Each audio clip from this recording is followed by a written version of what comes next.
Good evening to you all.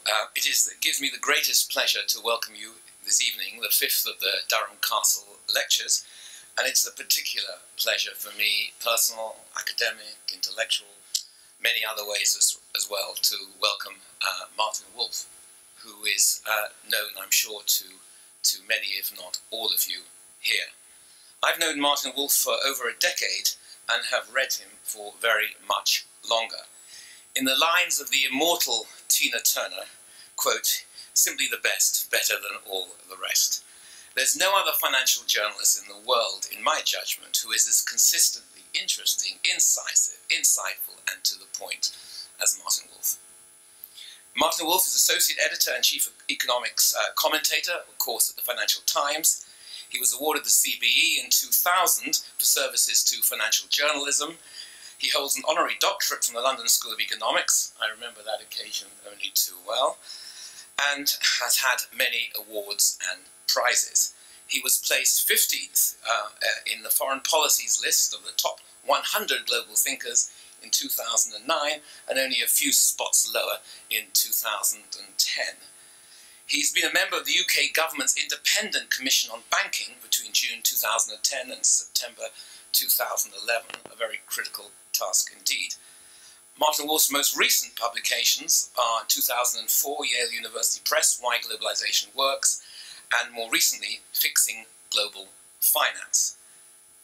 This is, as I said, the fifth lecture that we've had so far this year. I shall make announcements about two more coming next Wednesday and the following Wednesday at the very end.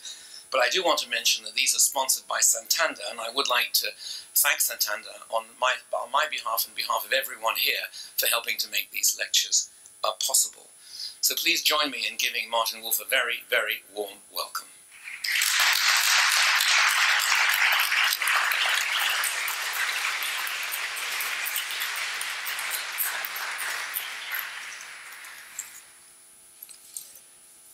Well, first of all, thank you, David, for that extraordinarily kind introduction. I knew it would be so kind, which is one of the reasons, of course, I was prepared to come. It's always so enjoyable hearing introductions of that kind. It's not the sort of words I get at home very often. It is an extraordinary pleasure, beyond that, really, to give a lecture in a setting of this kind. It is unrivaled. I've been in places not so vastly different in my university, but I have never been invited to give a lecture in one, and it is really quite thrilling. I think there's the only way one can describe the setting. David has been an extremely good and patient friend and tolerated differences of opinion over many years, which is one of the reasons I've enjoyed his company. One of the tests for me is whether one can disagree with people and remain friends. And as he also indicated, he played a rather large role in getting me an honorary doctorate from the LSE, which is, I'm sure, the most distinguished of my 5 honorary doctorates, and I'm, of course, always in the market for more. I thought that's why I was here. No. So finally, let me just tell you a little bit about what I'm going to talk about and how I'm going to do it. I hope I'm going to be able to get through what I have to say in about 50 minutes or so. There are going to be lots of nice slides. I hope the people at the back will be able to see them. They can certainly be reproduced. There's no problem, I think, with that. What I'm going to do, and I have also done a proper text, and there's a reason for that, partly because I've got quite a few things to say, but also because it's actually what I'm going to talk about now is a part of, perhaps the theme of, a book I'm working on at the moment, which I'm finding actually very difficult. I bet I'm about halfway through, which is on how this crisis has changed the world. How it's changed the world, how we should think about the world. I believe it's a very important event in a number of different dimensions. And what I'm going to try and do, it's incredibly brave, heroic, possibly foolhardy, even mad. What I'm going to try to do is provide an overview of why I think this is such an important event. And to do so, I'm going to have to go through quite a number of aspects of its impact before coming to the conclusion. So there's a lot to say, and it means that in specific areas, inevitably, compared to a lecture that just focused on one aspect, it's going to be quite a gallop. And you're going to, in other words, have to concentrate very, very hard. And I know that's rather difficult at this time of night, so I feel a little bit sorry for you. But nonetheless, I think if you stick with it, you will get to the point of realizing that there is some merit, in my view, that this is a crisis that is in the process of transforming the world in a very profound way. And as a result of it, the world in which you, particularly young people here, will live in will be very different from the one we thought it would be, really all of us, 5 or 6 years ago. So that's what I'm going to try and do, and I will explain a little bit more of that as I go along. So the title is How the Crisis Has Changed the World, and I'm going to start, since, by the way, I should stress, it's mostly economics, though there is some international political economy, since it's for David. So I'm going to start with a quotation from an economist. And the economist is a very important economist, in fact, probably the most important economist as a policymaker in the world today. That is Ben Bernanke, who, as I'm sure everybody here knows, even the non-economists, is the governor of the Federal Reserve, which is the world's most important central bank. He is also, incidentally, a very great economist and one of the world's greatest experts on the Great Depression. And that itself, I think, is very important, because what I'm going to quote shows how completely and totally clueless he was. And it's really important because that's one of the ways in which the world has changed, namely the people who were the greatest experts and had the most important positions in the world. He was governor of the Federal Reserve from 2006, I think, and been a member, it's been chairman since 2006, and governor for 4 years before that. How clueless he was. So the quote is this, and it's from 2004. My view is that improvements in monetary policy, though certainly not the only factor, have probably been an important source of the Great Moderation, which was, incidentally, the way many economists, indeed most economists, referred to that wonderful, halcyon, stable period of steady growth and low inflation we had, and we thought were just going to go on forever before 2007. In particular, he went on, I am not convinced that the decline in macroeconomic volatility of the past 2 decades was primarily the result of good luck, as some have argued, though I'm sure good luck had its part to play as well. Or, to put it very simply, we've done a simply wonderful job, and as a result, the world economy is working simply wonderfully. That's what Ben Bernanke thought in 2004. Now, the past, it has been said, is a foreign country, and in this case, even the really quite recent past is a foreign country. The crisis that broke upon the world in August 2007 and led to a widening economic malaise in the high-income countries, to turmoil in the Eurozone, has put all these economies into a state simply unimagined by intelligent and well-informed orthodox policymakers at that time.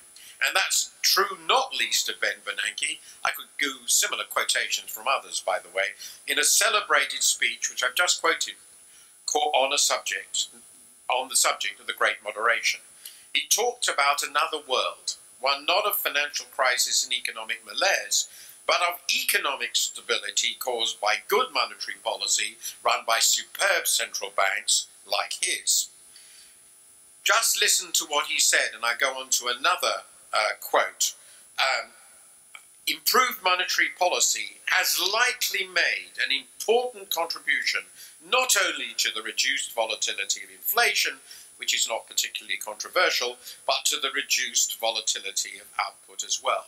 And this was said 4 years before the steepest decline in world output, the maximum volatility of output, since the Great Depression. Today, of course, remarks like this seem worse than quaint.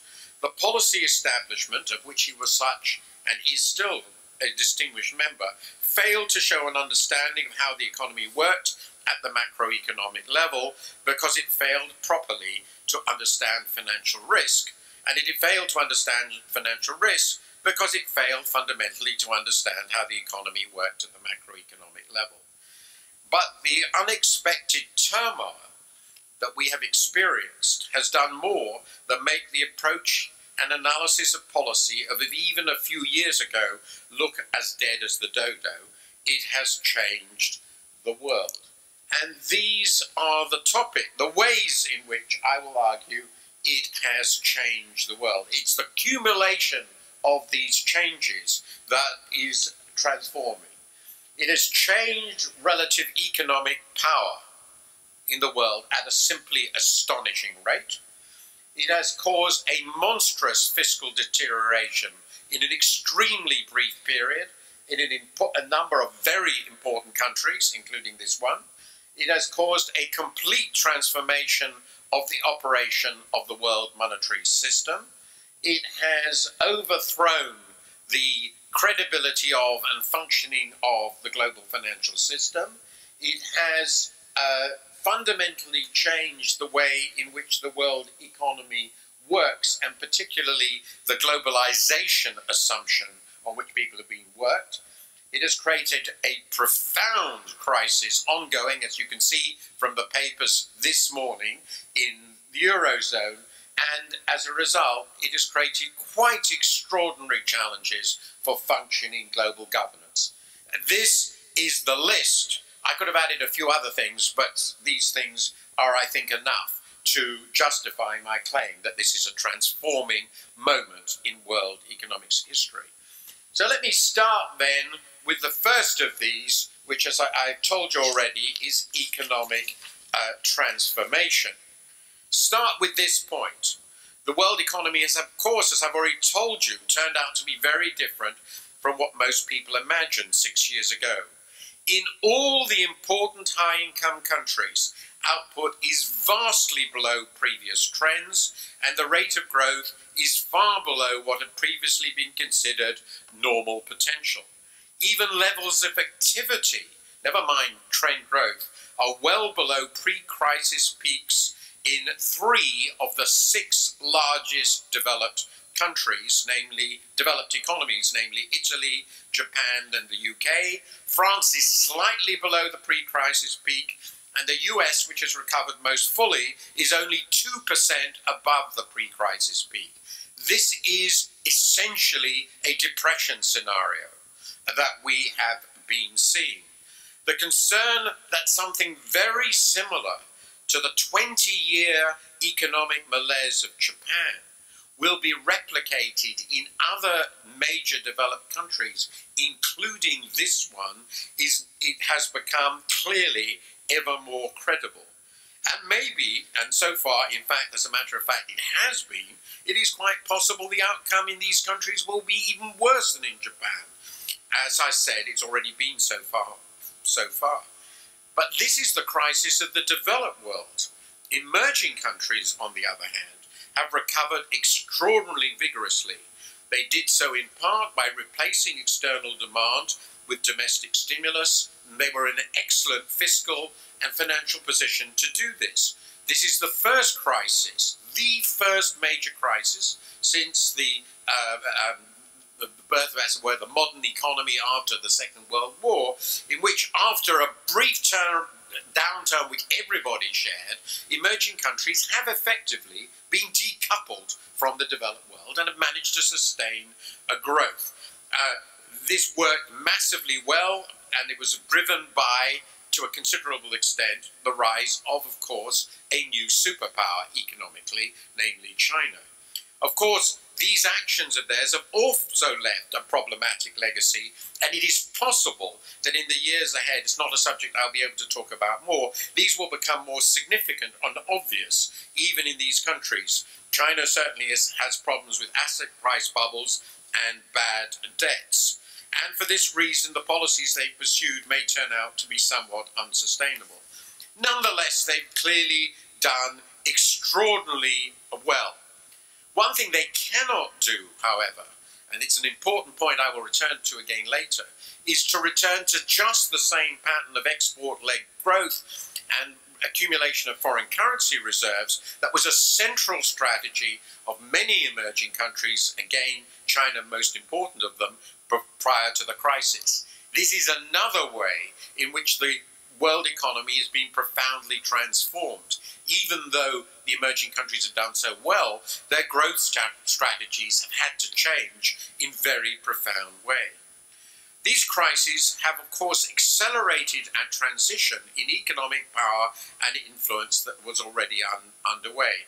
But let me just indicate, if I may, in this first of the major charts, I hope that it is more or less readable towards the back, but I will tell you the basic point of what this chart shows. The data are taken from the IMF, and it shows what has happened to the size of different economies in just 5 years. That is to say, between 2007 and 2012. Now, what you will see is this red line is the developed world, the entire developed world. And you will see that in essence, the entire developed world hasn't grown at all. The economies have been completely flat. Right at the top, in that lightish blue, bluey-green line, is what's happened to the Chinese economy. Over those 5 years, the Chinese economy has grown by 60%. 60%. India's have grown by 45%, and the whole of emerging Asia, which contains half the world's population, its economy has expanded by 50%. Interestingly, perhaps, these are other regions of the world. The second fastest growing region of the world economy after emerging Asia, which may really surprise you, has been sub-Saharan Africa. These figures are sufficient to indicate to you, the lowest, by the way, after developed countries is Central and Eastern Europe. Anybody closely connected to Europe has had a terrible time. Please take my word for it. The change in relative size of economies that you see in this short 5-year period has no historical precedent. There has never been a period so short in which such a huge relative shift in economic weight has occurred. And it is clearly brought forward the day in which China will become the largest economy in the world, certainly by several years. So the first direct legacy of this crisis is the acceleration of a shift in economic weight in the world. I'm going to come to that a little bit more later, at a quite extraordinary rate, because essentially it has turned out very much, I think, to many people's surprise, that the complete stagnation of the developed world just doesn't matter anymore to the emerging world. Now that's a really big thing. It's one of the reasons oil prices have remained so high and so forth. Now let me go on to the second theme that I indicated to you, and that is what's happened to the public finances of the developed world. As a result of these entirely unexpected developments, the steep crisis, the collapse in output in 2007, 8 and 9, in 2007 and 8 in most developed countries, and then in a number of European countries since, the crisis hit countries have ended up with an enormously much worse fiscal position than anyone had imagined even 6 years ago. Indeed, for the US and UK, the cumulative fiscal costs in terms of increases in public sector debt come in the sort of category that we previously only experienced in world wars. This is World War type finance. In fact, in the UK, you can make it quite precise. This fiscal crisis will be the 4th worst worst fiscal event in British history after the Napoleonic War, the First World War, and the Second World War. And for the US, the story is going to be roughly similar, except the First World War didn't cost very much, so it basically compares with the Civil War and the Second World War. It's an absolutely colossal cost. These costs come partly from direct bank bailouts, but the far bigger costs come from the effects of recessions, which have led to collapses in revenue, while spending has, at least initially, continued on the previous path, but added to by the impact of recessions on unemployment, welfare benefits, and all the rest of it. So quite suddenly, countries found themselves from running fiscal deficits of 2 or 3% of GDP to running ones of 11 or 12% of GDP. And this is the sort of picture we get of what's happened to net public debt as a share of GDP. And here I show you again the 6 largest developed economies. That's in order of size, the US, Japan, Germany, then France, then the UK and Italy. That's the order of the size of these economies. And you can see I've started, interestingly, I've ranked them in going across by the rising level of debt relative to GDP before the crisis. And it may surprise many of you, but in 2007, the UK had the lowest net public debt relative to GDP of these countries, and the United States had the second lowest net debt relative to GDP of these countries. Germany, France, Japan, and Italy all had much worse debt positions. And as you can see, just between 2007 and 2013, a mere period of 6 years, this picture has been totally transformed. It's a colossal net public debt disaster because of the shrinkage of the economy and the huge expansion in debt. And in the UK's case, in by 2013, net public debt will have more than doubled relative to GDP. Much the same is true of the US. Japan has moved into a stratospheric level in terms of net public debt. Italy started bad, the increase isn't large, but it's now got to a very difficult point. The only one of these developed countries that has really done a relatively good job of managing its public debt, I don't have the time to explain what the implications of that are, in Germany, which is now in the best position of these countries. So quite unexpectedly, perhaps people should have expected, but I promised you they didn't, unexpectedly, the fiscal positions of these countries have been utterly transformed. Now, I don't want to exaggerate, because I've consistently argued, this is my last chart on public debt, I've consistently argued that the fiscal debt position is manageable. Now, this is not a fully up-to-date chart, so if we talk the current position for the UK, this is UK net public debt going back to 1692. It's a nice series, you see. The British have been having a lot of debt and been recording it quite precisely for many centuries. It's a unique sort of series. And what it brings out is that the UK state has had extraordinary quantities of debt in the past. It spent most of the 18th century fighting very expensive wars, culminating with the Napoleonic War, and in the early 19th century, net public debt was 260% of GDP, and the same was true more or less after the Second World War. By these standards, where we are now is a pretty small problem. In fact, we're still below the historic average.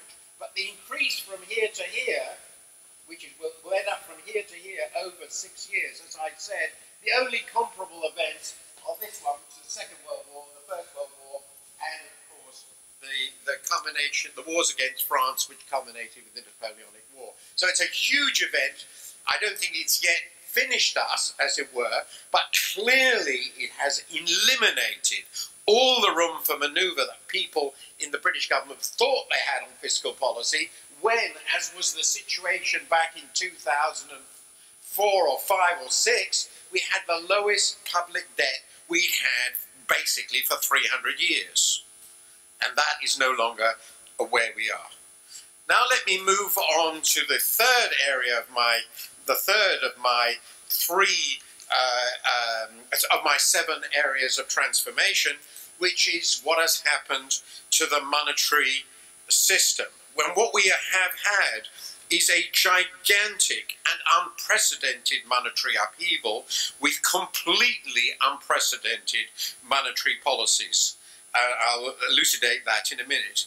In today's credit-based system, of course, the supply of money is a byproduct of the private creation of credit. Nearly all money is a byproduct of bank lending, of lending by intermediaries. And if banks don't lend, we don't have money. We don't have expanding money, and that's where we are. The central banks regulate the price of money, while the central bank and government ensure the convertibility of deposit money or bank liabilities, what you have in your bank accounts, into real money, namely government money, at par by acting as a lender of last resort in crisis and as a provider of overt or covert insurance of liabilities in the case of the government. And in this case, because the financial crisis was so severe, essentially the entire financial system ceased to function, central banks and governments have gone vastly beyond standard operations. They've not only lowered official interventions rates to the lowest levels they have ever been in history, but have enormously expanded balance sheets with extraordinarily exciting but also unknown long-term effects. So let me just give you some indication of what has happened to monetary policy across the world. So here I've just shown you the intervention rates, the official intervention rates of the 4 most important central banks in the developed world, which is the Federal Reserve, the ECB for the euro, that's the black line, the Japan, which is the golden line, and the UK, which is the white line. And what is interesting about this, and this is why I mentioned Japan, is essentially we've all joined Japan. We all run a Japanese monetary policy. Japan has had rates very close to zero, they were 0.5%, for about 14 years. 14 years of free money. But prior to this crisis, other central banks had more normal rates between 3.5% and in the case of the UK, which was the tightest, at 5.75% before the crisis hit. And you can now see they all collapsed. Today, the highest short-term rate of interest applied by a major Western central bank is 0.75%. Take my word for this, this has never, ever happened before. The UK is currently running a rate of interest of 0.5%. To put this in historical context, that we have, again, I haven't got the time to show you the charts, but we have records on Bank of England base rates, or bank rates, again going back to 1700. The lowest rate it has ever applied in any conditions prior to this crisis was 2%. So we are now at the quarter of the lowest rate that it has ever applied. And the only question being discussed in our paper this morning is whether it should be cut again.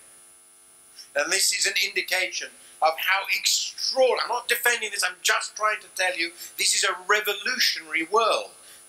And we have the central bank, this is one of the most amusing stories of this, a nice little story. I hope when I move away from this mic, you can still hear me. This is the ECB. Now the ECB, as we all know, has inherited the mantle of the Bundesbank and is a really sound, proper central bank, and he desperately wants to get away from these ultra-low rates. So in 2011, even though things were going very pear-shaped in the Eurozone, they decided they'd start raising rates. And then, oops, they actually got to the incredible rate of 1.5%. The economy was clearly floundering, the crisis was getting worse, and fairly quickly they went down back to 1% and are now at 0.75%, which I can promise you is not where they want to be. And again, the only real question is whether they're going to lower it again.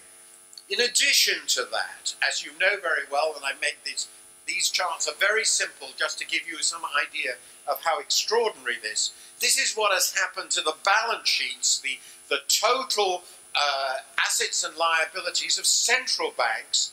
I've set them the index number at 100 for the period before the crisis. This is the Federal Reserve, the Bank of England, the ECB. I haven't put in the Bank of Japan because it's an old story and therefore not relevant to what's happened here. But so this was 100 in, I think, on the beginning of January 2006, and today, if those 100, the Bank of England, which has really been doing its stuff, has a balance sheet whose size is in an index number 450. The Federal Reserve is 350, and the ECB, the most prudent central bank in the world, has increased its balance sheet 2.5 times. Again, let me tell you, this sort of scale of central bank balance sheet has not happened before. It didn't happen in the Great Depression. And despite, again, the revolution, what has it meant to have a collapsing financial system, despite these staggeringly aggressive monetary policies, the credit in the economy, and therefore the broad money supply, which is essentially an indication of the expansion of credit in the economy, has pretty well ceased to grow. This is a log scale, so the slope indicates the rate of growth. This is for a measure of broad money. I won't explain precisely what it is for the US. It doesn't really matter. And it starts in 1987. So you can see there was a long period of good, steady growth. The economy seemed to be working fine. Then there was this colossal crisis. The money supply shrank really quite sharply. The first time that had happened in any real way since the 1930s. And then despite these colossal interventions by the Federal Reserve, money supply is still way below its historic trend. And this is what has happened to the UK, which is the white line, and the Eurozone, which is the yellow line. These are direct measures of broad money, M3. And again, you can see incredibly clearly with the log linear scale, the break in the trend at the time of the crisis. And in the case of the Eurozone and the UK, no sign of growth at all. In fact, in the case of the UK, despite all the actions of the central bank, despite the funding for lending scheme, which you may have read about, I haven't had time to show this to you, the lending by our banking industry, the loans by our banking industry have been contracting quarter by quarter for the last 4 years. And this is a completely unexpected situation, Now let me move on to the fourth aspect of this, what all this has meant for the financial system, indeed, which is showing, I think, in some ways, the signs of all this. The crisis, of course, as I've already told you, has established beyond any doubt the dependence of the world's most significant financial institutions on government support. Indeed, without it, they would have all collapsed. It is, of course, underlying the existence of institutions too big and too interconnected to fail. They all had to be rescued. The notion that the financial system is in fact a ward of the state rather than a genuine part of the market economy, which I had always supposed, has been confirmed. But it has also demonstrated the fragility of the financial system. And of course, as a result, it has inflicted huge damage on the credibility of the current global financial system and above all, what people rightly, I think, call Anglo-Saxon financial capitalism. One consequence is that the financial system is, of course, being forced through substantial reforms, a very profound consequence. Another is that there's a huge ongoing debate about the proper role and structure of the financial industry. You can see that on the front pages of our newspaper pretty well daily. Just at the moment, for example, the Eurozone, the European Parliament has has suggested a complete transformation of the way bonuses are paid, the way bankers are compensated. Again, a revolutionary set of changes. And of course, one of the other consequences is the willingness of emerging economies to integrate into the global financial system has been substantially reduced. There's enormously much more caution about financial liberalization and the abolition of exchange controls than there was before. And of course, the financial system, as I've already suggested, has not yet recovered its willingness and ability to lend. As a result, credit growth is very subdued, and the result is the monetary growth I've shown you. And again, I'd like to indicate in a very, very broad ways what has happened to the financial system's interaction with the rest of the economy for the most important economy of all, namely the United States. It's a very simple, stylized point. So what I've done here is to show US private debt over GDP, relative to GDP, since 1974, so over a very long period. And what you will see follows exactly from what we know about this crisis, is an enormous expansion of private sector debt in the years up to 2007. In fact, it rose from slightly over 100% of GDP to 300% of GDP. Very similar figures, but actually I'm afraid even higher levels can be seen for the UK and for a number of other troubled economies. Indeed, this leverage cycle is a central part of the dynamic of this crisis. Now, the interesting thing about this, there are three other things that I will indicate what's been going on. The first is that a gigantic part of this expansion, all this, was the expansion of the leverage, the debt, the balance sheets of the financial sector itself. What financial institutions owed to one another, which grew, in fact, in the US case, 6 times faster than GDP. The second thing that's interesting is the corporate sector, non-financial, didn't leverage itself up dramatically, but households did. It was driven, a lot of this was driven of a once-in-a-lifetime leveraging of the household sector associated with house price bubbles. So that's the second thing. It was the household sector and the financial sector itself which expanded their leverage so dramatically.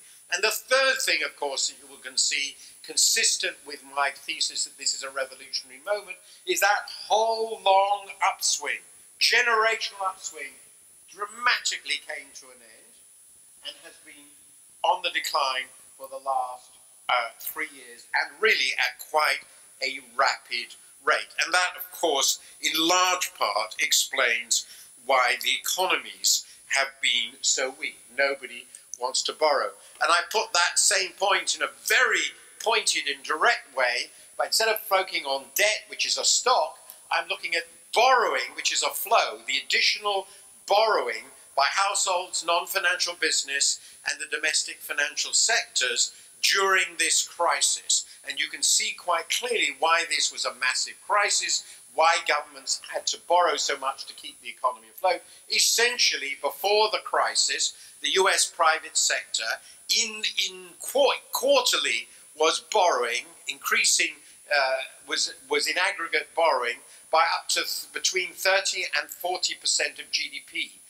And when the crisis hit, this all turned out to a massive negative level. So basically, the leverage machine went into reverse, and that was the engine through which the crisis happened. And it is an aspect of basically the breakdown of the normal financial system following a period of extraordinary excess.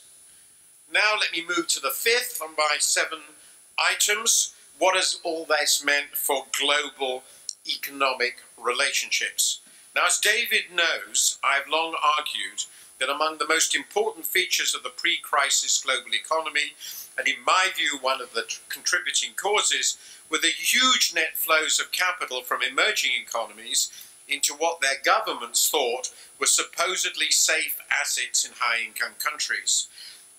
It was, in fact, the governments of emerging countries that largely organised these flows, largely as a result of enormous interventions in currency markets and consequent accumulations of foreign currency reserves.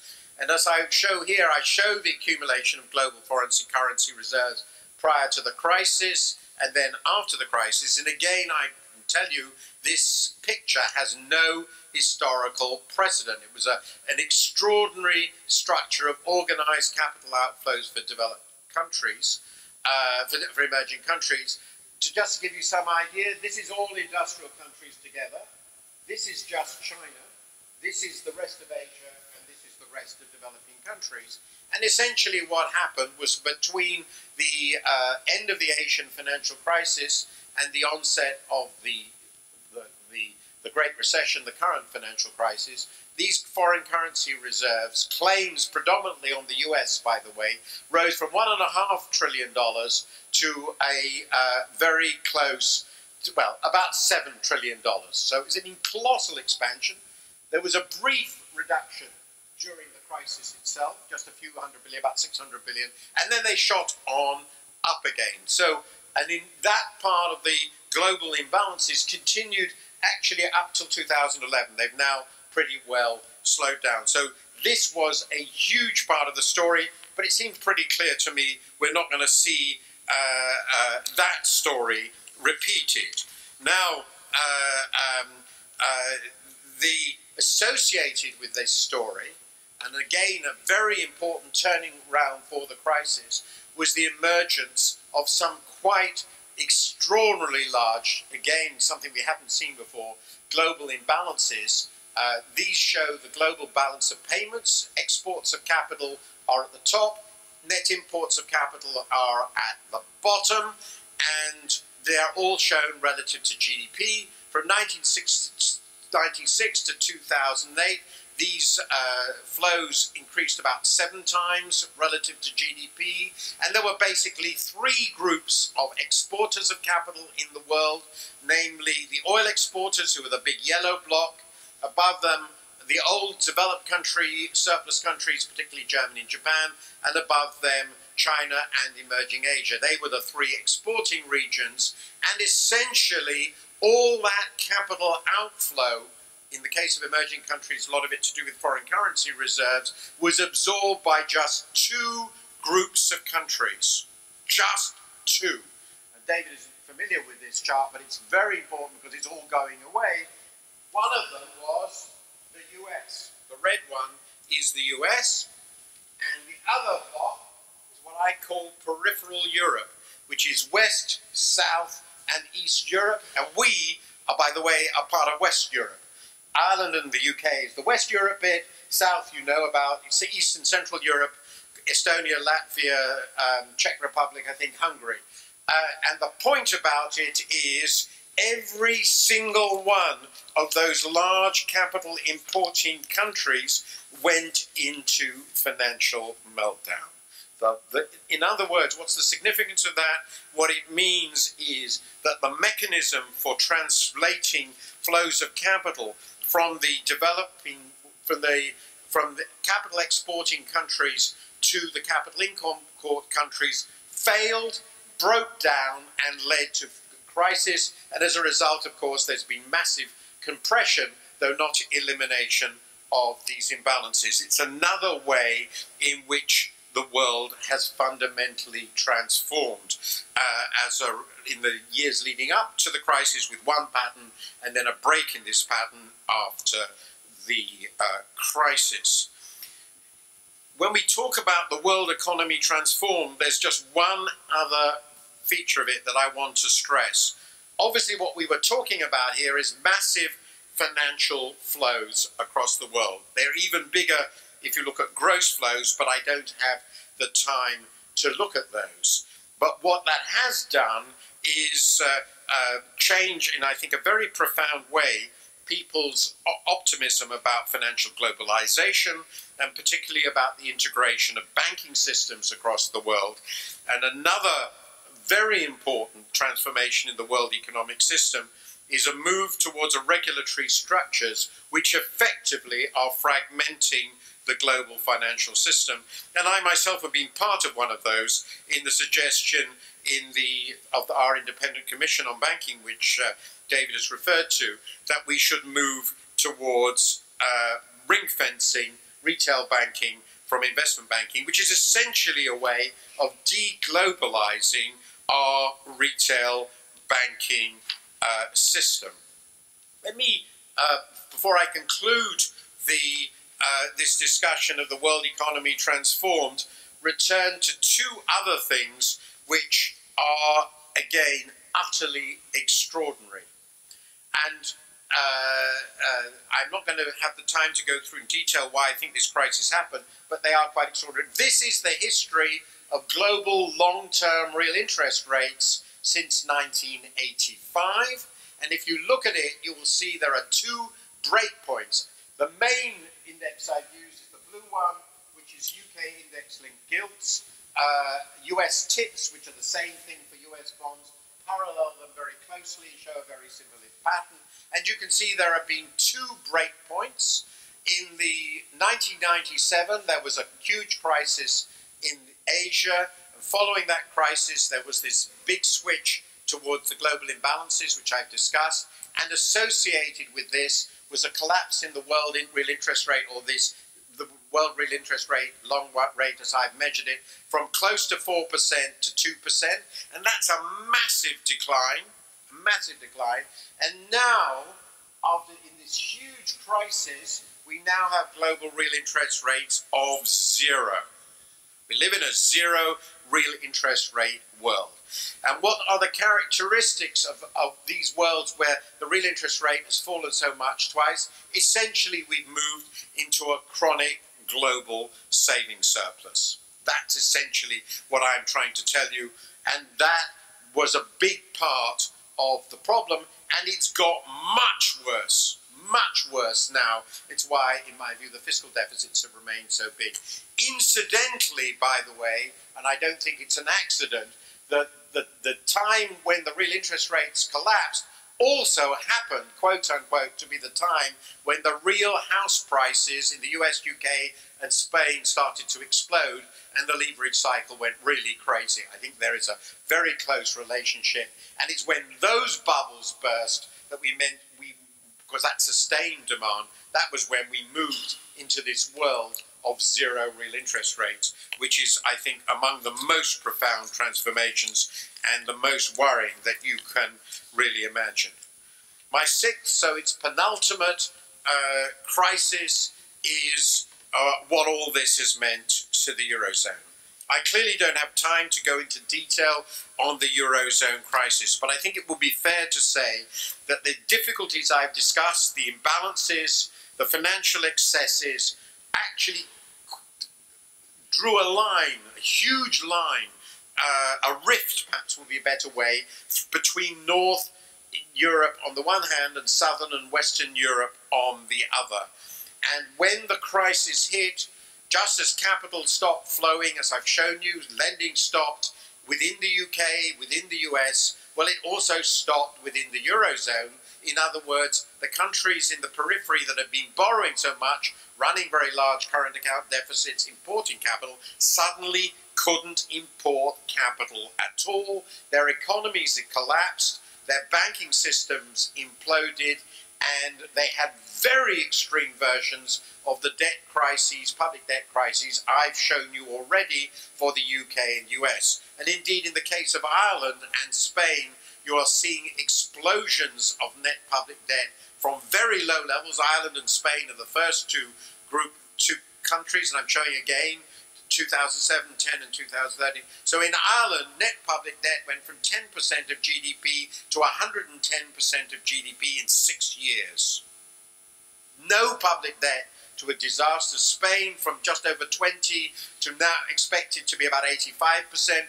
Portugal is as bad, and Greece is just horrendous. It started horrendous and got much worse, and that's despite a huge debt write-down. So in the case of these four countries, they have had a crisis very similar to the one that hit countries like the UK and US, but much, much bigger within a relatively inflexible framework.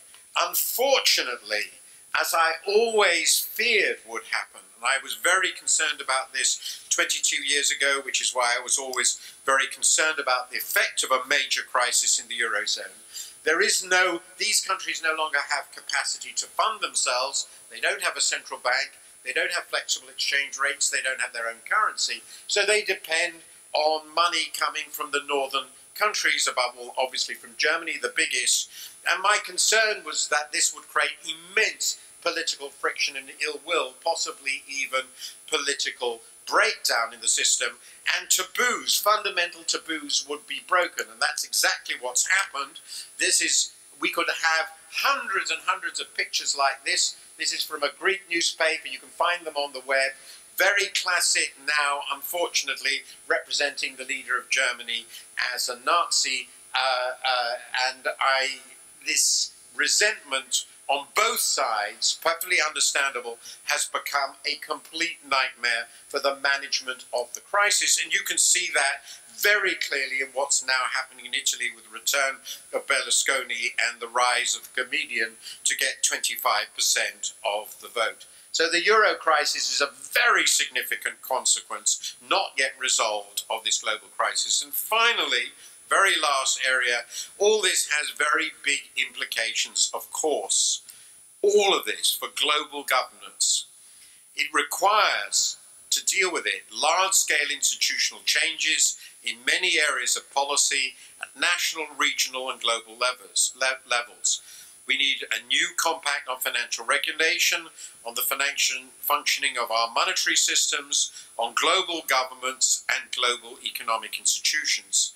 In fact, substantial reforms are underway, but very large questions remain unaddressed and unresolved, notably over the proper functioning of the global monetary and exchange rate regimes, which have become much more urgent as a result of the crisis.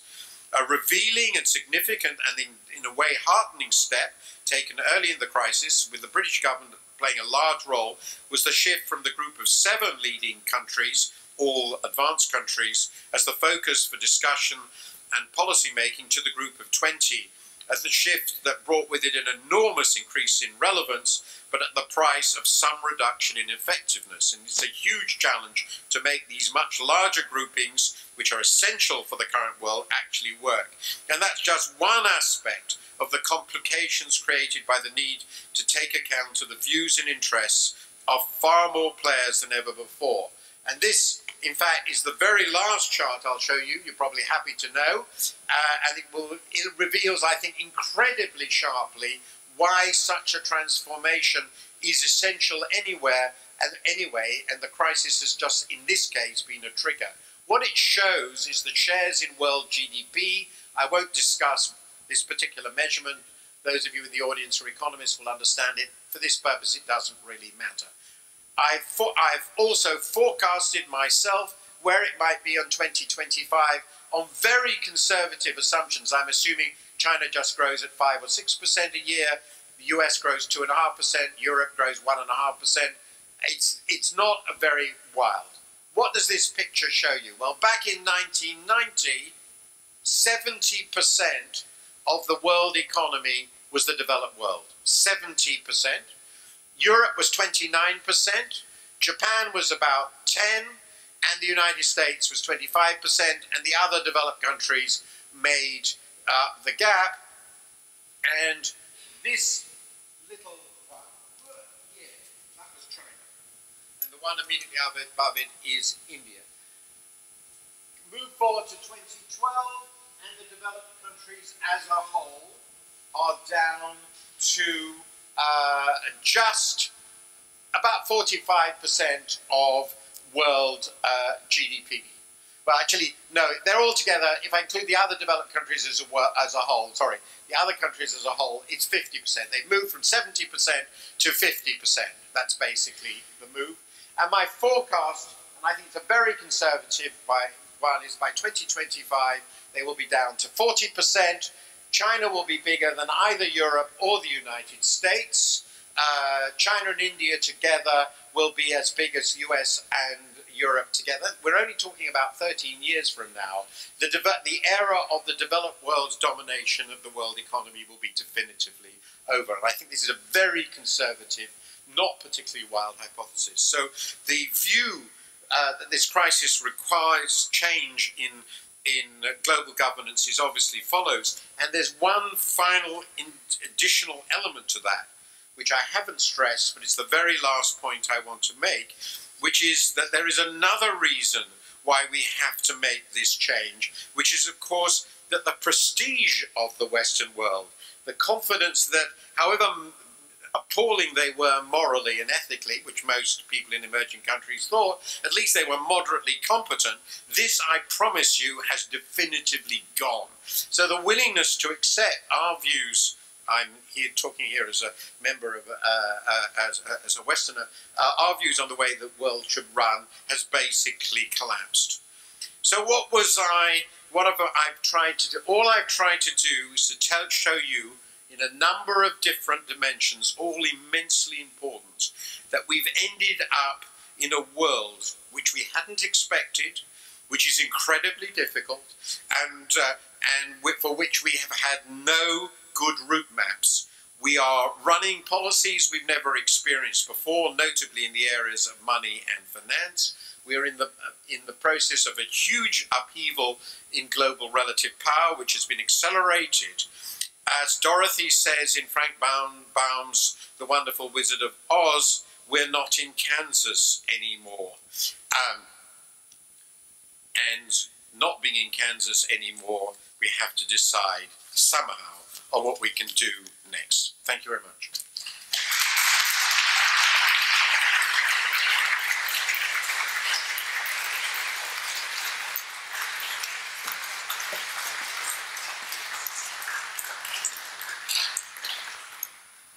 Well, my first instinct is to wish you all a good night's sleep after listening to that.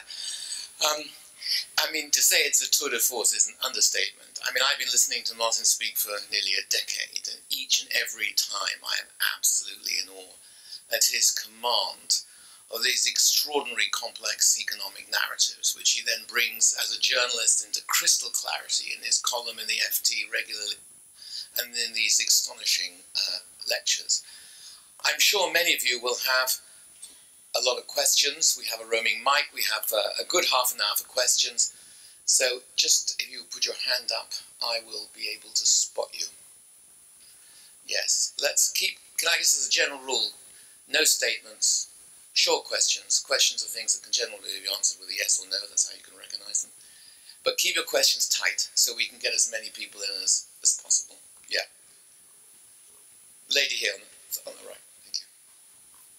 Yes, you did not talk about kind of demographics at all, sort of the aging population and fertility drop-off and all of those factors. I noticed that many of your charts talked about the problems in Japan, and I just wondered if you could talk about sort of the relationship between monetary policy and those developments. The reason I didn't just talk about those is that the focus of the lecture was on how the crisis has changed the world, and rather than what's going on in the world, because obviously that will be another big thing. And actually one could say one of the really good things about how wealthy the developed world is, that we can have a crisis of this scale, and it hasn't, the crisis itself has not fundamentally changed our demography. Or to put it bluntly, I hope this will be understood, the significance, we haven't had famines and mass die-offs or anything like that. So the underlying demography is the same as it always was. But I'll just make one comment, that's why I'm doing, but I'll make, because it relates most closely, there are many aspects of it, but it relates most closely to the fiscal issues that I've discussed. All those of us who followed fiscal issues closely and were aware of demographic change, I've written a lot about this, knew that all the developed countries, to a greater or lesser extent, would face considerable fiscal problems associated with the change in their demographic structures over the next 30 to 40 years. The change among the developed countries will be smallest in the US, Australia, Canada, countries with very large immigrations and expanding populations, and most severe in countries like Japan, Italy, Spain, Germany, with very, very low fertility rates, very low birth rates. We knew that would happen. But we thought, for the reasons I've tried to show you, that we had a large fiscal cushion so that we could get through it without an absolutely impossible deterioration in the fiscal position. The way I put it, and I put it in a few columns, and this is my concluding sentence, essentially we brought the future forward by about 10 years. In other words, the whole cushion is gone. So we will hit this period, you know, the retirement of the baby boomers and all the rest of it, with no fiscal cushion. And that means that the fiscal problems we knew we were going to have in the 2020s, 2030s and 2040s will start from a much worse starting point. And that is one reason why I understand why our fiscal authorities are so nervous. Japan has got there before us, and the result is the one you've seen, the combination of a rapid aging of the population with extremely low growth and large fiscal deficits for 20 years has put the Japanese in a really, really nightmarish fiscal position. And if things don't recover fairly soon in the developed world, which is why I emphasize the recovery issue, then we are going to be in the same place. And what will be the end of that? Well, one way or another, the government's going to default. The only question is how. I don't have time to go into the various dimensions possible, but that is, to my mind, the most obvious interaction of the true phenomenon. Yeah. Hello. Hi, I'm Luke Campbell-Stefano, an economics student. So twice you've mentioned the decline of developed economies' share of the world output. Now, I think that was 2 out of your 7 points about how the crisis changed the world. But surely standard economic theory has been predicting this decline for quite a while now, and that was something a lot of people were able to foresee in the upcoming years. Surely this isn't a function of a crisis per se. Well, what I tried to do is I'll explain the difference. There are other charts which I didn't use. The last chart was not supposed to be related to the crisis at all. And if I didn't make that clear, I should have done. What I wanted to say there is we are being pressed to have large global governance reforms. One of the reasons for that is our weight in the world has shifted. But the speed over a generation, basically over a generation, the speed with which the governance reforms have been demanded has been considerably accelerated by the experience of the crisis, which was one of the reasons why we jumped from the from the G7 to the G20 in a few months, in the middle of the crisis. So that's an extreme acceleration of governance reforms, which would certainly have taken another 10 years if we'd just gone through the normal process. Now let me go back to my early point. Basically, what's happened in terms of the crisis has had 2 effects on this shift. The first is in the crisis period itself, the relative shift has probably brought forward the long-term trend by about 3 years. You could say that in itself is not a very substantial thing, but it's probably brought it forward by about 3 years because we've lost 5 years of growth. But there's a more important point which I should have made, but basically for lack of time I didn't, because there was a chart which I normally use. It's now more or less the consensus, though it's not certain, that the trend rate of growth of the developed world has been degraded significantly as a result of the crisis. There's a well-known proposition in economics that very large financial crises tend to have 2 effects. They lower the trend rate they lower the level of GDP or the expected potential level relative to the previous trend, and in the developed world, basically that level has been reduced about 15%. This is really quite a large number relative to what was considered the trend. In the case of the UK, for example, we're roughly 15 or 16% below the prior trend, and this is now believed to be potential. Furthermore, the general view for all the developed countries is that the potential growth rate has fallen by between 0.5 and 1 percentage point a year. Cumulatively over time, the effect of those 2 things is to accelerate this shift in relative power quite significantly, particularly if you believe, as I do, that actually the emerging world is going to slow. They were going to slow anyway, but now instead of growing at 2 to 3%, the developed world is growing 1.5–2% from a much lower base. So if you believe this shift, I accept this, the shift will ultimately happen. It's more than just a 3-year shift. It's probably brought the whole thing forward in terms of its actual effect on the world by something in the neighbourhood of 5 to 10 years. That's the significance of it. It's accelerated what I think when I write about this in the book. Basically, I say, again, rather like the demography thing, it's brought the future much closer to us than we thought. It's brought the date at which these crossovers in relative size will occur much closer to us now. It's become immediate. That, I think, is the way in which, in this respect, it's transformed the world. But I would say, I think it's clear from what I've said, this is about bringing the future into the present. We would have got there anyway. The other aspects of what I've discussed, the way the financial system operates, the monetary system, is really much more revolutionary because we've no experience of this at all. Questions? If we look towards Europe, and I deliberately include the UK here, although under the current circumstances one could leave it out, is it a mistake to focus or to respond to the crisis predominantly by focusing on austerity measures? If you look to the UK, what the government has implemented, we see austerity, and in response to the austerity program, a flatlining of the economy, an increase in unemployment. In many of the Eurozone countries, and you've highlighted this, we see a similar situation, even worse, where growth is desperately needed, like in Spain and in Greece. We see ongoing recession. We see unemployment rates that, particularly amongst young people, are now reaching excessive levels between 50 and 60% in Spain and Greece. So do we need more than just austerity? For example, if we look towards the Eurozone, would you advocate a more independent role for the European Central Bank to be able to intervene and to change the situation?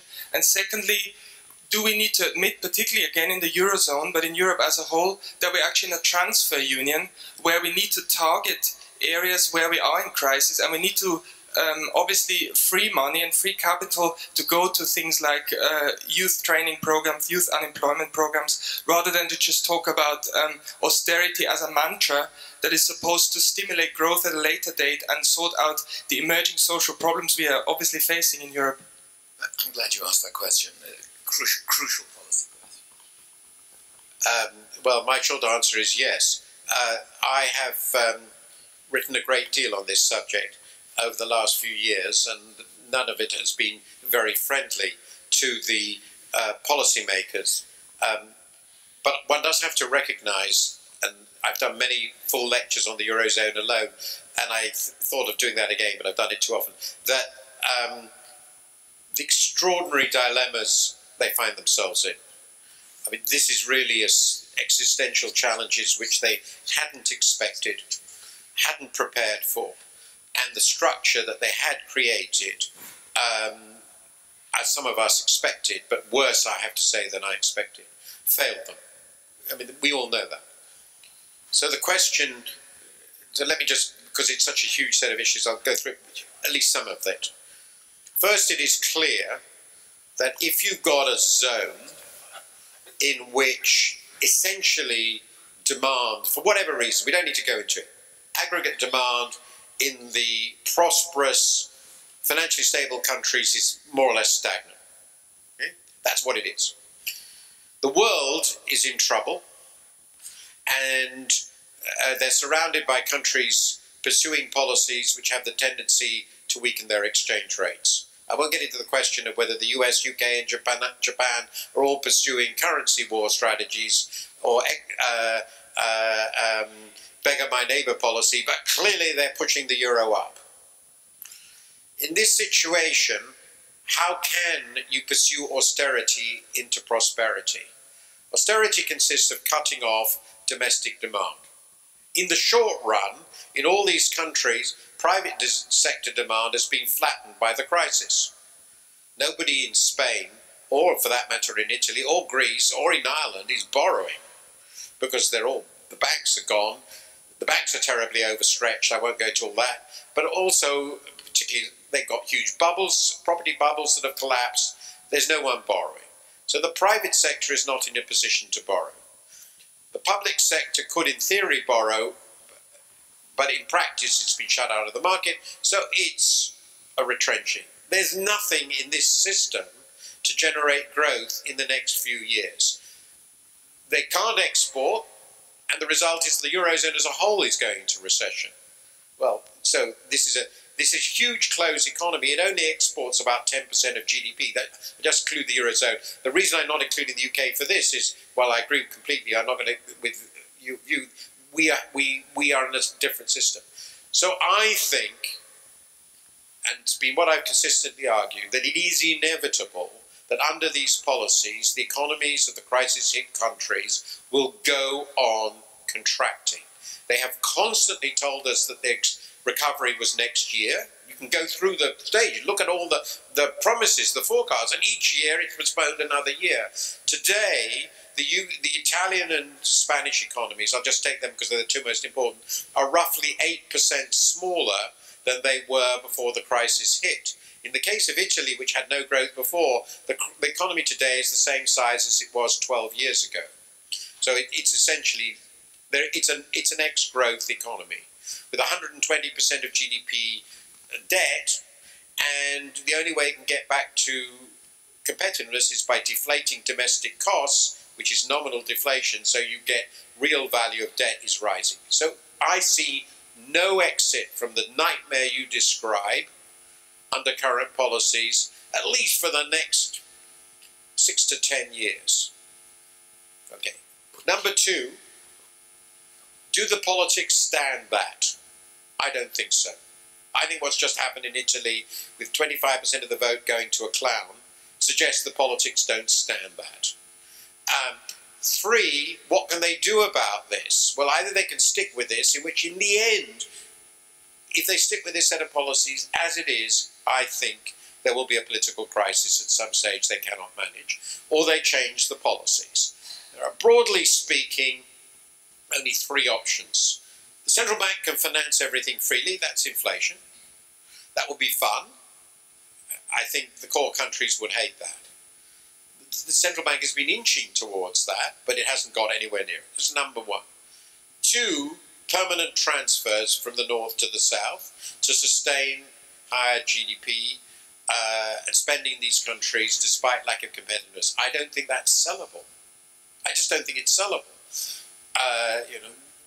West Germany has had enough problem just transferring money to East Germany. Do they really want to transfer money to... No, of course they don't. This is not a sellable proposition. And that's why the government has never suggested. The third possibility is massive adjustment. What does massive adjustment mean? Deliberate policies to expand demand substantially in the core countries. A lot of that would have to be fiscal. But monetary policy could play some role. Credit policy could play some role in that. And some significant support by the ECB as well, trying to drive down the euro, together refinancing the whole banking system to create a proper, completely integrated banking system as in the US. So that's a set of measures which together might make this work without being a permanent transfer union. None of that seems to be fully on the table, but it's the closest to what they're now talking about. If you work through those possibilities, you can see that none of them looks incredibly plausible. There are solutions, but none of them look very likely to be implemented. So at the moment, as I wrote this last week, there's a widely spread view, it's a big issue, widely shared view among market participants that until today, until the Italian election, that the crisis was over. And I think that's a joke. Unfortunately, the fundamental solutions for the crisis have not been implemented, and they've not been implemented, to be fair to them, because they're politically horrendous. They're absolutely horrendous. And I do not know, and I really want this to survive. I really want this to survive. The breakup, I think, will be a catastrophe. But I really don't know how this is going to end well, and the challenges are clearly vast, and your description is correct. Fine on the UK, well, we've got it simpler here. a little bit simpler. I mean, it's perfectly obvious in my view, but I've written this for 3 years, that the policy choices made by the incoming coalition, partly because they were so frightened about the Eurozone crisis in 2010, what I wrote about today, have been mistakes, and they have to change. And if they don't change, we're not going to grow. We can grow 1%, 1.5%, but we're not really going to grow. And there are reasons for that, but I just don't have time to go through what's going on in the UK economy, which has its own huge problems. I think they're fixable, but they are also very, very large problems. The big point I wanted to make, and that fits in this earlier question about what is changed, the whole developed country policy economic system, the West, Europe and North America, UK, has been revealed to be much more fragile, much weaker than almost anybody, except a few ultra-pessimists, imagined 6 or 7 years ago. And that's an incredibly important fact, and we haven't got solutions for any of this. I'm going to take a question at the front now before we go on to the back, so I know you'll be waiting patiently. Thank you. I'm first-year economist, and I'd like to hear your opinion on possible exit of Greece and other countries which has a high public debt rate. Do you think this scenario is even possible to happen? And if it's possible, then to what extent would it mean to get us out of the depression? So the question is, can they exit? Yeah, and if you believe that it can exit, then what does that mean in terms of, so would that actually help our economists to overcome the global depression?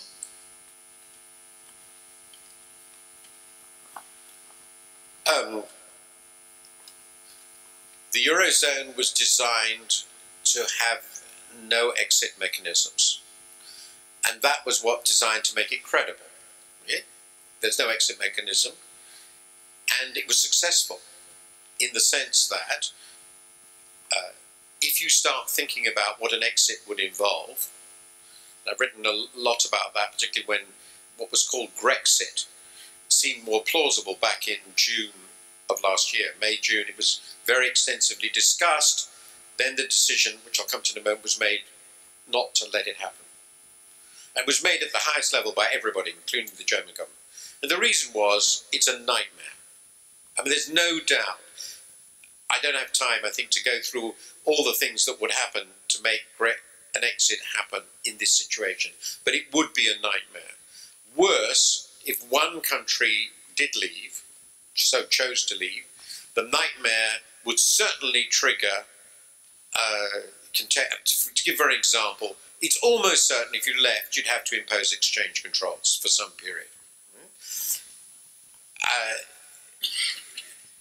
People who have bank accounts in Italy and Spain and Portugal are intelligent people. They will realize as soon as that's a possibility that they better get all their money out of their country now. And indeed, that was one of the things that was happening before Mario Draghi made his OMT announcement. He wanted to stop that capital flight. So, but if, of course, a country exited, that capital flight would be very large, and they'd probably have to introduce some form of exchange control. There are other mechanisms, it's the most plausible one, to stop it, and it fragments the whole system. In other words, there's a danger of a self-fulfilling runs across the system. So the conclusion they reached was far better to stay together. That was the crucial thing. That then allowed them to allow Mario to do this, which was very encouraging, gave them some time. It was very important, it just doesn't solve all the long problems. The difficulty of exiting remains. It still is a horrible thing to do. The only countries that actually could exit relatively easily are the creditor countries. Germany could leave. It would wipe out a good part of the balance sheet of the German banking system, but Germany's solvent. It could recapitalize it. It would devastate its exports for a while. It would get over it. But they've decided, again, they don't want to do this. I'm not blaming them. But it's easier for a surplus country to leave than for a deficit country. Even that will be destabilizing. There is always life after death in economics, in a sense. So if they nonetheless broke up, you would have exchange controls, banking systems would go under, there would be introduction of new currencies, Some of them would hyperinflate. There would be, in other words, a tremendous mess. But after a sufficient number of years, things would steady out and life would go on. We survived, people survived the Great Depression and World Wars. But it would be many, many years, I think, of upheaval. It's that fact which I think has kept it together. But unfortunately, it's kept it together in a somewhat dysfunctional relationship. They're caught in what I described a year ago as a bad marriage. You can't leave, divorce is too painful, you can't break up the assets, you can't divide it up. But turning it into something which we discussed earlier, really workable, is also very difficult. I expect them to fight, break up really, really hard. And therefore it will, and I've argued this often, there are many people in America, many people in Britain who thought it would just go. I think it was a great mistake. They didn't understand the political and economic drive to keep it working. Nonetheless, you can't be confident they will be able to keep going forever. But exit is a very, very difficult thing to manage. And certainly I think it's impossible to manage without enormous amount of disruption. There's been a lot of papers written about how exit could be done. There was even a prize last year worth £250,000, which a friend of mine won, for how Greek might exit. And it's not a bad paper, but it's still a very big mess. And that is a very important factor in one's estimation of the likelihood that it will continue. The truth is, if exit were easy, actually it would already have happened, because nobody is happy. The hour's getting late and our speaker has worked incredibly hard, so I'm just going to take I'll take three more questions. Should we take them in a sequence and then just get them all out, or do you want them one by one? Why don't we take three questions, and is there one at the back? Someone at the back waiting? Yes. Nice and short. Good evening, Stephen Black, Managing Director of Tier 1 Capital and PhD student in Finance.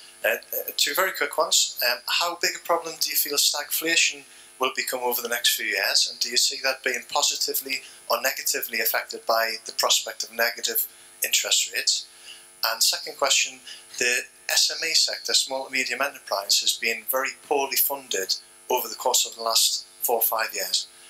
The stellar growth companies that should be coming through aren't coming through because they weren't funded since the onset of the credit crunch. How big a hole do you think that's going to create over the next few years? Since that was two questions, have you got them down? Okay, we'll take one more at the back, and then I'm going to take the gentleman at the front. So this will be the last one for you, Patrick. Is there someone there you want to... No? Okay, last one from the back. Do you think that the peg of the yuan, the Chinese currency, on the US exchange rate led to the credit expansion that you alluded to earlier, and maybe also created the gap in growth between the US and China? And if so, an unbinding of that peg of the exchange rate, what would that lead to? And a quick question, which I think might not have a quick answer. To what extent could the financial crisis have been foreseen, and to what extent could it have been prevented?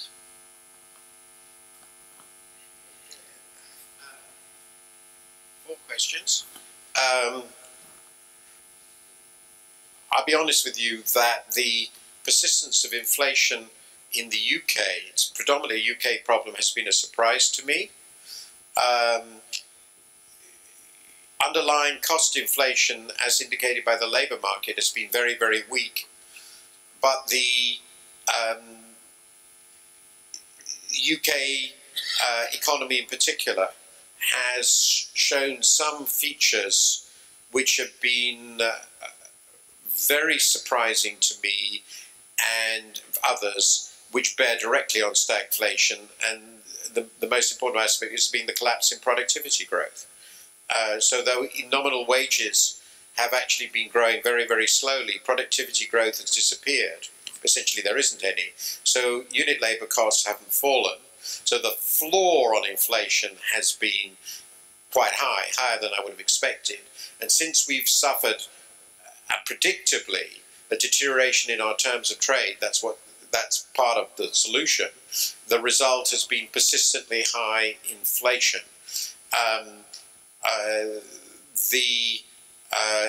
I don't believe that's been demand driven. So to the extent that the negative interest rates on reserves would encourage somewhat stronger demand, which I doubt. I don't think it's a very smart move myself, but I don't have time to go through the details of it technically. I don't think that will create the problem. The problem that does exist, actually, that goes into your second question, is one of the reasons I'm sure that productivity growth is so low is that finance is not going to enterprises which have the capacity to enter businesses and revolutionize productivity. I didn't have time to go through all aspects of the financial crisis because the talk was so ambitious, but it is clear that on a number of dimensions the financial sector is staggeringly damaged. And one of the problems we have, and it may be a fault of strategy, is that in an attempt to preserve existing balance sheets by going for the free money policies that I showed you, we have essentially created zombie balance sheets in the banking system. Their money is all tied up with firms that they don't want to put out of their misery, but that means that they have no capacity, given limited capital and limited appetite for risk, to take on new loans. I think that's a vast set of problems, and I've argued most recently that we really have to accelerate the recapitalization of the banks and the writing down of bad loans. We really have to accelerate the writing down of bad loans, and that was one of the things that the Japanese failed to do, and I think we're following the same practice. But we maybe have to go beyond that to actually think of new financial institutions. It's a very big challenge, and we've done very badly in this in the last few years. Again, we're following Japan very closely.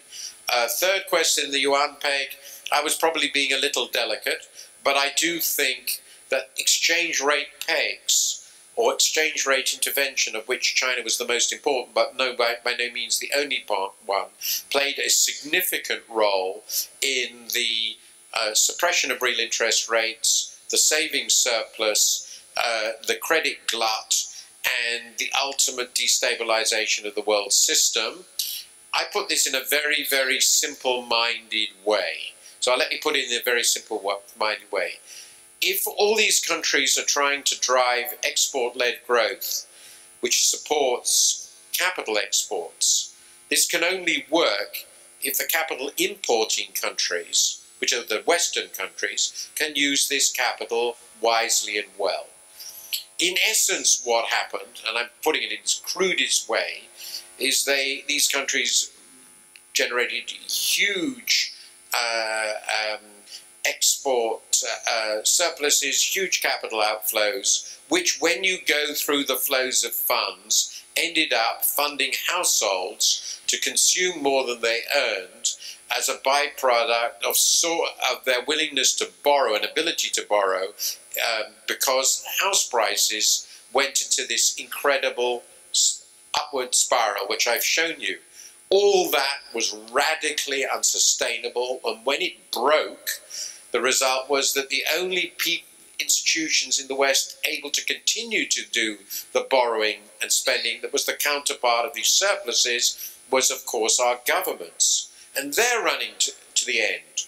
So the simple truth is, I think it's just a matter of fact, countries with the best investment opportunities in the world cannot make money out of exporting capital to countries that don't have any investment opportunities. And that system has to end. And it's one of the systems, one of the precursors of the crisis, which I think have to end. And in fact, it is beginning to end. It's just ending very, very slowly and very painfully, because, to be fair, take the Chinese case, the rejigging of their economy to become a net capital importer with a huge domestic consumption driver is a fundamental rejigging of a huge system, and it's very, very difficult to do.